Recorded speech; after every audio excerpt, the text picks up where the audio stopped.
PVC, já que você falou do Palmeiras, Hernan, também, tem um jogo logo mais também, hein? Palmeiras e Inter Miami. Palmeiras também numa situação tranquila aí no grupo, confortável, é o líder da chave, mas enfrenta o time da casa, que tem Lionel Messi do outro lado, né? Claro, tem que falar sobre isso, todos os holofotes voltados para ele, mas pode até perder por um gol de diferença, que ainda assim se classifica. E, claro, tá de olho nessa liderança da chave. Você estará nesse jogo aí em Miami, né, PVzito?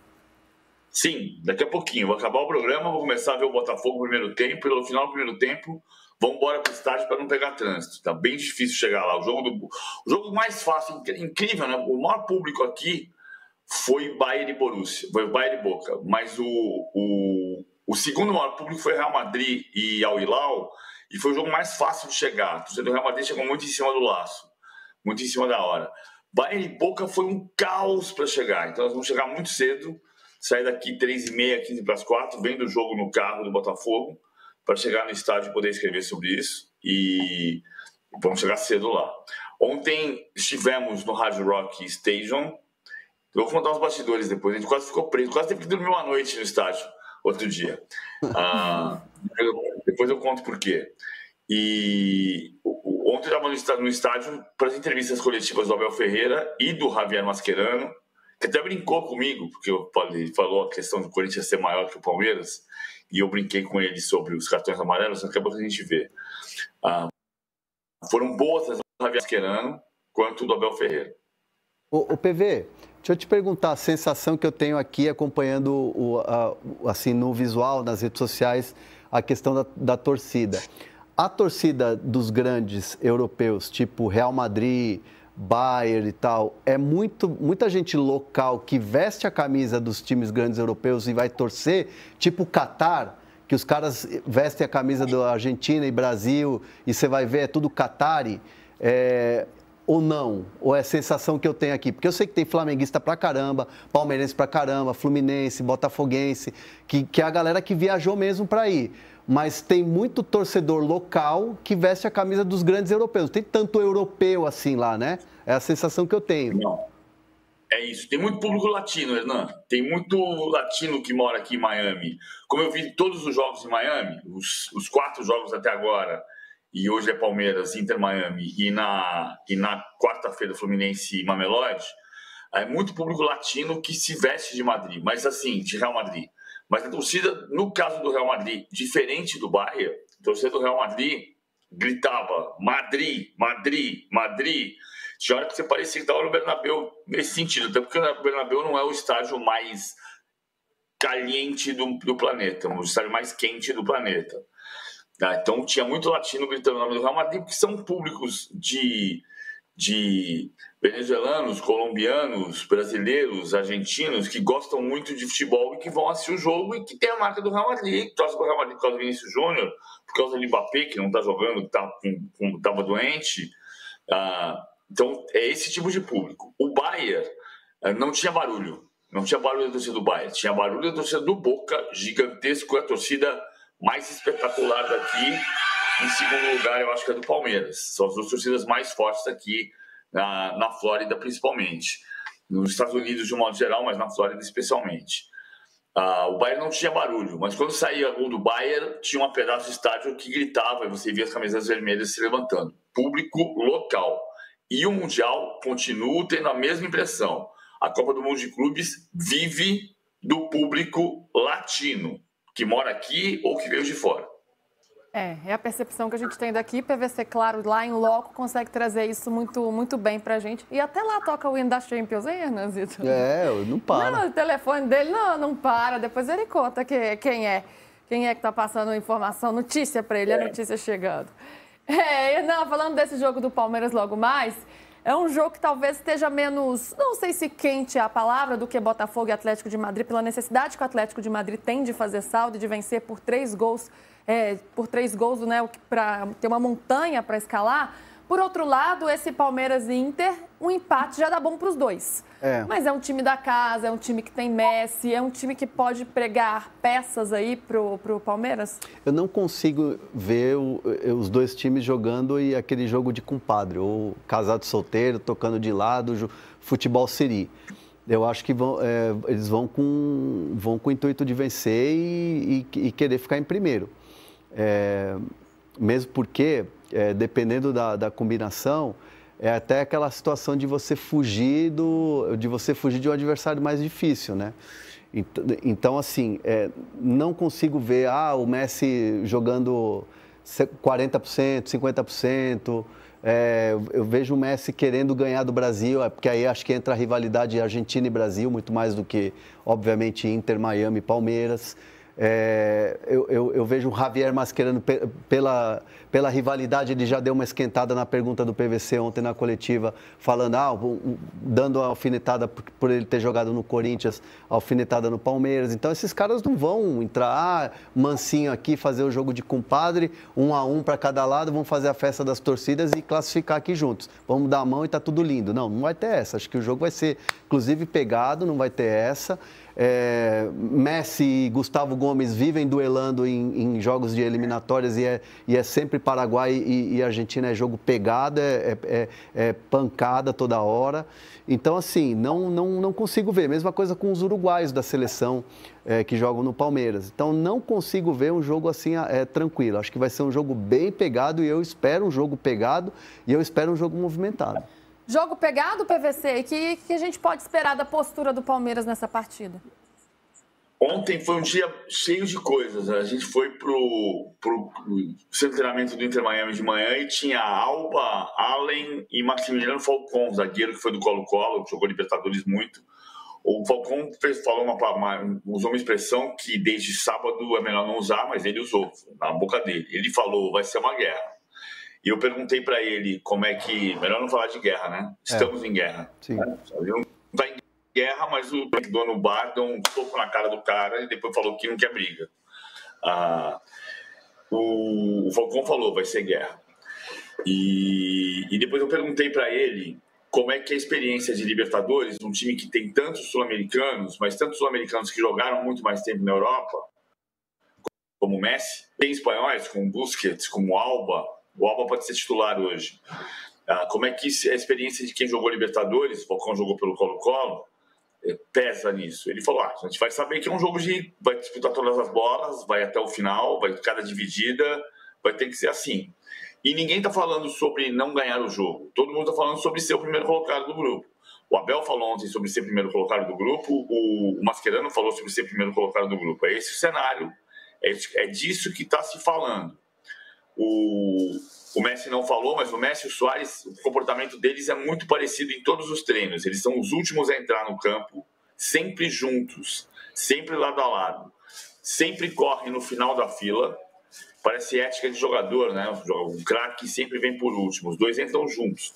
Correm juntos, fazem a rodinha de bobo juntos, sempre andam juntos. Messi e Luis Suárez. O Messi não treinou anteontem. O Mascherano explicou que ele poupou os jogadores que tinham jogado o segundo jogo contra o Porto, mas está em condição...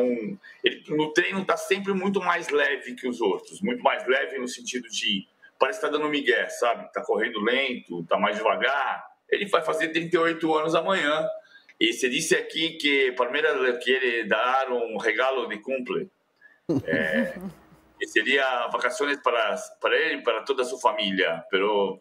Será difícil dar vacações para toda a família com ele, porque o Inter Miami dificilmente vai ser eliminado. O regalo de cumple é presente de aniversário. Ai, o PVC gastando o seu espanhol. Daqui a pouco ele aparece com o Gus, com o inglês. Ele vai trocando os idiomas. Vamos ouvir o Mascherano, então, falando para o PVC sobre a partida e sobre a rivalidade entre Palmeiras e Corinthians, já que ele jogou no Corinthians, inclusive foi campeão brasileiro em 2005. Ya dijiste que jugaste en contra por un equipo aún más grande. Ah, pero era broma. Sí, claro. Tengo buen recuerdo, debuté en un Palmeiras Corinthians. ¿De mí? Mi estrella Sí. fue en un Corinthians Palmeiras. Ganado, 1-0. A gente ganó 2-1. 2-1. O 3-1. 3-1. Mas... no, claramente, el fútbol brasilero en los últimos años ha dominado mucho lo que es el fútbol sudamericano. De hecho, los últimos campeones son brasileños. Claramente tienen un poderío económico que no lo tiene el resto de los países en Sudamérica. Eso los que vivimos en Sudamérica lo sabemos. Y bueno, y hoy ves hoy casualmente veía que jugadores tenían amarillas y ves el plantel de Palmeiras y claro, tiene 2 o hasta 3 opciones por posición de un nivel muy pero muy alto. Eso implica que claramente tiene un gran plantel, que han invertido mucho dinero, no lo ha sido solamente Palmeiras, lo vemos en Flamengo, lo hemos visto en Fluminense, lo hemos visto en Botafogo, el último campeón de Copa Libertadores. Y bueno, tienen la posibilidad y creo que es muy bueno para el fútbol brasileño, pero también es muy bueno para el fútbol sudamericano también, ¿no? Y después en cuanto a la atención, claramente, bueno, a mí me tocó jugar el clásico más grande de Brasil, que es el Corinthians Palmeiras. Claramente eran partidos donde había mucha atención, con 2 hinchadas impressionantes. Aí o Mascherano, então, relembrando essa passagem por aqui, mostrando conhecimento também do futebol brasileiro, né? Do nosso momento atual, não só da época quando ele jogou, mas de agora também. E nesse 3-1 foi no Morumbi, inclusive, época que se tinham 2 torcidas, o estádio estava lotado. O Palmeiras abre o placar, o Corinthians vai lá e busca o resultado, termina 3-1, são 2 gols do Rosinei e 1 gol do Jô. 3-1. E o último gol é um passe muito... Foi... Não estava lotado, tinha 18 mil pessoas. Não estava lotado? É incrível. Viu? Então, mas é porque na época 18 mil era lotado, né? Louco isso, né? Não era lotado, mas assim, é incrível, né? Ele falou sobre que o futebol brasileiro mudou, e mudou. Ele jogou 3 clássicos, um tinha 18 mil, o outro tinha 15 mil. Foi um empate, uma vitória e uma derrota. Ele lembrou só da vitória, né? Mas teve um empate e uma derrota também. E foi uma passagem que até ele fala, né? Como ele ficou marcado, infelizmente, por muitas lesões que ele sofreu. Fez 26 jogos pelo Corinthians na época. Jogava muito. Jogava muito. Não, nesse jogo, que foi a estreia dele do 3-1, ele dá passe, ele jogou muito esse jogo. Ele deu passe para gol. Ele era um excelente jogador, ele era um 5/8, assim, um meio-campista. Muito bom, muito bom. E a passagem dele do Corinthians foi curta, mas foi bem marcante. Sim. Não só pelo futebol, mas também daquela treta lá, lembra, no treino, no Parque São Jorge, com o Marquinhos, zagueiro? Daquela treta que os caras saíram na mão e tal. Marcelinho Carioca, né? Foi com um carrinho, né? Que o Marcelinho Carioca dá. Time muito marcante ele sai do treino. Né? A treta do Marquinhos é com o Tevez, né? Então, assim, cara, assim, a passagem dele, pelo menos para mim, foi muito marcante no Corinthians. E um time marcante, né? Campeão brasileiro. Com Tevez, enfim, com grandes estrelas esse time. Ô, PVC, dá para o Palmeiras escolher adversário nas oitavas? Tem algum que seja menos pior? PSG, Atlético de Madrid, Botafogo, é só pedreira pela frente. Dá para pensar nisso? Eu vou fazer aqui um exercício de tentar entrar no coração palmeirense. Os palmeirenses queriam pegar o Atlético de Madrid. Era melhor. Porque tem um jogo que tem uma história. É um jogo que, teoricamente, pode dar jogo. Teoricamente. Mas é muito difícil pegar o Atlético de Madrid. O Botafogo vai classificar. Isso é muito bom. Pegar o Botafogo é melhor do que pegar o Paris Saint-Germain. Do ponto de vista da capacidade de vencer. Da chance de vencer.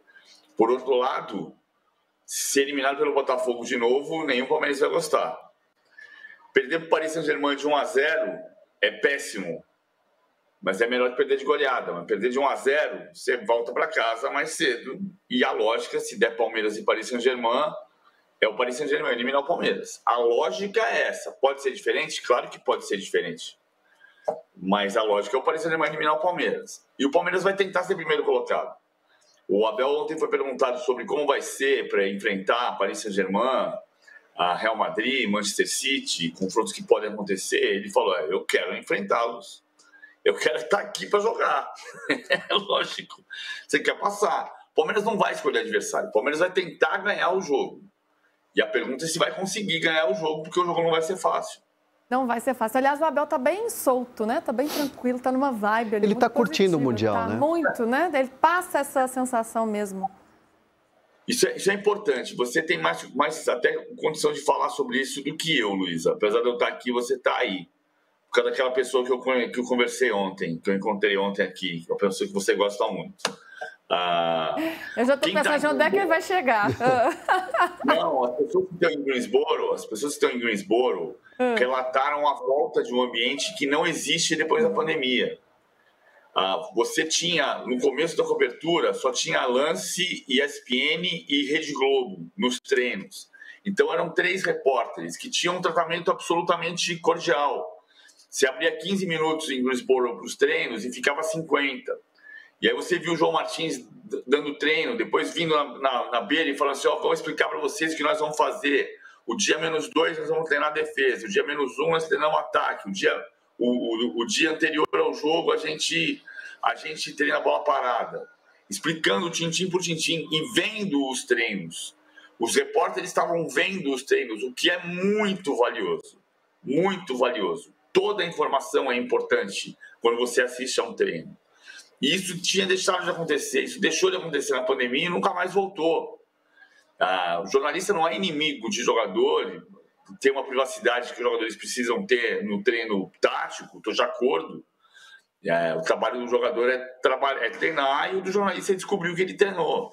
Se o treino é aberto, você cria um ambiente muito mais, não afetuoso, mas muito mais de entendimento do que está acontecendo. Você consegue trazer mais informação. E isso aconteceu no ambiente lá em Greensboro. Todos que estavam lá relataram isso.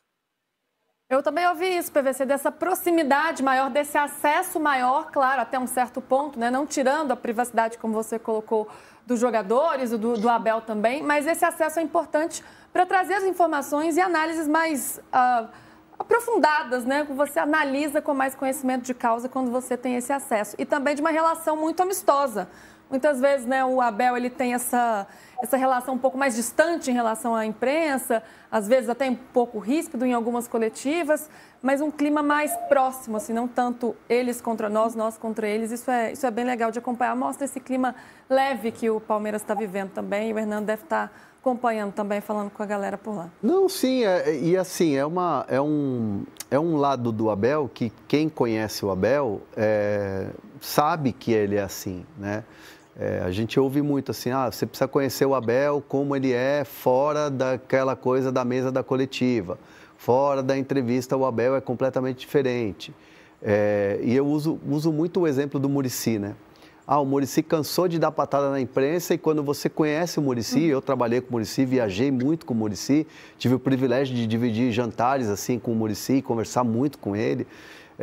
Uma pessoa completamente diferente daquela das coletivas, né? Eu mesmo já tomei patada do Muricy em coletiva várias vezes, né? E o Abel é essa pessoa diferente. Então, assim, quando ele dá a entrevista e se emociona, quando ele depois vai na coletiva e brinca, fala assim, isso aí que vocês viram é inteligência artificial, o que conseguiram fazer, aquilo lá não sou eu, de maneira leve. O Abel queria, assim, muito, muito, muito disputar o Mundial. Era o que ele estava... Era uma meta de vida para ele.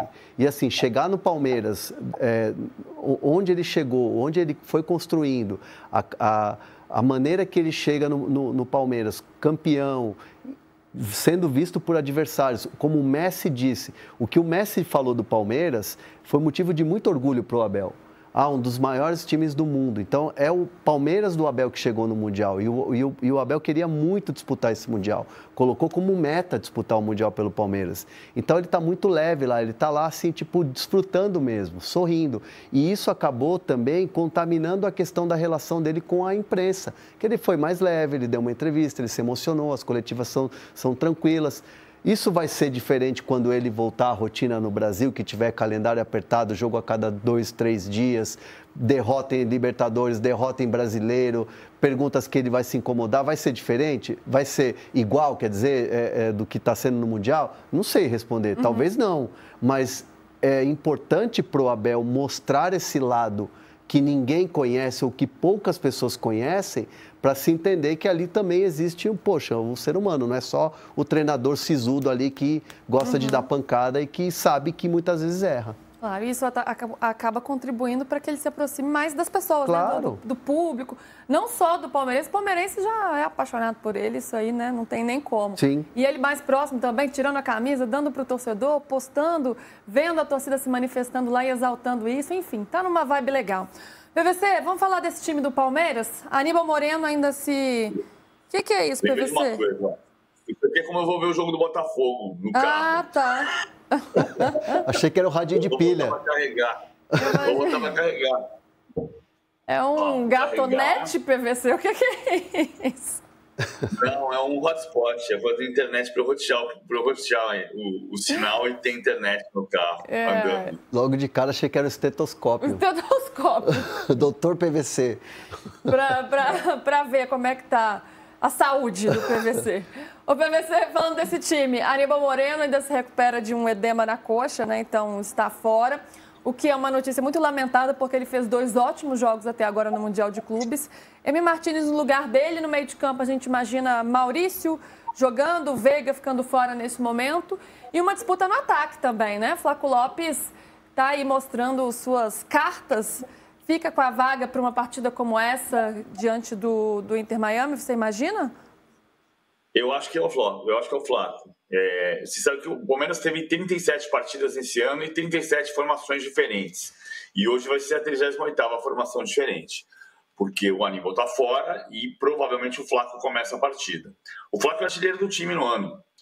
E ele começou a fazer gols de uma maneira que ele não fazia, com a tranquilidade para puxar contra-ataque, inclusive. O Vitor Roque é muito melhor para atacar o espaço, para dar velocidade, para cair pelos cantos, mas pelos flancos. Mas ele não tem conseguido transformar em gol. Ele tem 3 gols, o Flaco tem 11. E veja que nós estamos na metade da temporada, ele tem 11. O ano passado ele foi artilheiro do time com 22. Mas também em junho. Ou seja, ele tem condição de fazer 22, 23, fazer mais gols do que fez no ano passado. Hoje o Flaco merece. Ele vai ter o Estevão, provavelmente do lado direito. A pergunta é se vai ter o Alba. Porque o Alba é muito mais ofensivo do que o Allen. Algumas prévias indicam que o Alba pode jogar. A minha prévia não. Acho que o Allen vai jogar o Avilés como zagueiro. Mas o ponto é que se for o Alba vai atacar o espaço do Estevão, vai obrigar o Estevão a marcar um espaço que é perigoso, porque o Alba é um jogador que recebe muito a bola em profundidade, mas o Estevão vai dar trabalho para o Alba também. E para você, Hernanzito, você acha que o Flaco, nesse momento, deve ficar? A gente estava vendo os números ali, numa comparação entre os dois nessa temporada, né? Pode até voltar aí para a gente dar uma olhadinha e mostrar para o pessoal. O Flaco Lopes tem 30 jogos nessa temporada, 11 gols, é o artilheiro do time no ano, e 3 assistências. E o Vitor Roque, 21 jogos, 3 gols e ainda não deu uma assistência. São características um pouco diferentes e talvez pela formação como vem o Inter Miami, o Flaco possa ser útil. Como é que você vê essa disputa nesse momento? É uma disputa que é pura e simples, né? O Flaco Lopes está melhor, está numa fase melhor. O campo fala. O tapete verde fala, né? E a confiança que o Flaco tem, ela é muito maior, né? E hoje, para você ter um jogador num jogo que é decisivo, você tem que optar pelo mais confiante. O que me deixa tranquilo nessa questão de você fazer essa transição de colocar o jogador que é a maior contratação, badalada, cara, no banco de reservas e você não perder o jogador, é que o Abel sabe fazer isso. O Abel, como poucos, sabe fazer isso. Ele tem a questão também ali do RH muito com ele sabe fazer isso. E o Flaco Lopes, você motiva o jogador. Né? Você vai motivar o Flaco Lopes, você vai falar, agora é a oportunidade. E pode acontecer do Flaco Lopes, de repente, não ir bem no jogo, entrar o Vitor Roque, desencantar e fazer o gol da vitória. Então, é importante você também ter o Vitor Roque como peça, como o Mascherano disse na entrevista, muito bem, o Palmeiras tem 2, 3 opções ali por posição. Então, é importante você também saber motivar o Vitor Roque, saber que ele é importante e que, nesse momento, a opção é pelo adversário e pelo momento do jogador. Então, assim, o Palmeiras está muito bem servido e acho que foi confirmando a escalação uma hora antes do jogo, mas o PVC já trazendo a informação, a escolha do Flaco Lopes é uma escolha muito inteligente para esse jogo de agora. Aí, ó, e aí o Abel, claro. Oi, PVC. Diga. Não, ontem eu perguntei para o Abel sobre o time ter jogado de duas maneiras diferentes. Na minha opinião, o Palmeiras foi o time que mais mudou taticamente de um jogo para o outro por sua própria vontade. Por exemplo, o Fluminense mudou muito taticamente de um jogo para o outro, mas porque o Fluminense ia atacar o Ulsan e foi atacado pelo Borussia Dortmund. Não é que o Fluminense atrasou a marcação, o Borussia Dortmund empurrou o Fluminense para trás. Esse é o ponto central na minha visão. E o Palmeiras... Não, o Palmeiras jogou com uma marcação bloco alto, marcando pressão na saída de bola do Porto e atrasou a marcação por causa do calor. O Abel confirmou que foi por causa do calor que ele teve que atrasar a marcação contra o Al-Ahly e eu tinha exatamente essa impressão. Mas antes, na coletiva do Mascherano, ele falou que o Palmeiras é um time que tem uma capacidade de variar o jogo muito grande. Em muitos momentos ele marca no campo de ataque, em outros momentos ele atrasa a marcação e joga de contra, como ele diz. Contra-golpe. O Abel gostou muito de ouvir isso. Ele brincou, ele disse: bom, mas vocês dizem que eu faço tudo sempre igual? Falou uma certa ironia, sorrindo, não foi agressivo, longe disso. Mas ele gostou de saber que o Mascherano tinha feito exatamente essa observação, que tem a ver com isso que o Hernan está dizendo e você está dizendo, Luísa. Você pode jogar com o Flaco Lopes e ter um estilo, você pode jogar com o Vitor Roque e ter outro estilo. A minha impressão é que hoje, pelo horário do jogo, 9 da noite, aqui na Flórida, 10 da noite no Brasil, o Palmeiras vai tentar afogar o Inter Miami. Por quê? Porque não quer deixar que a bola chegue no lance.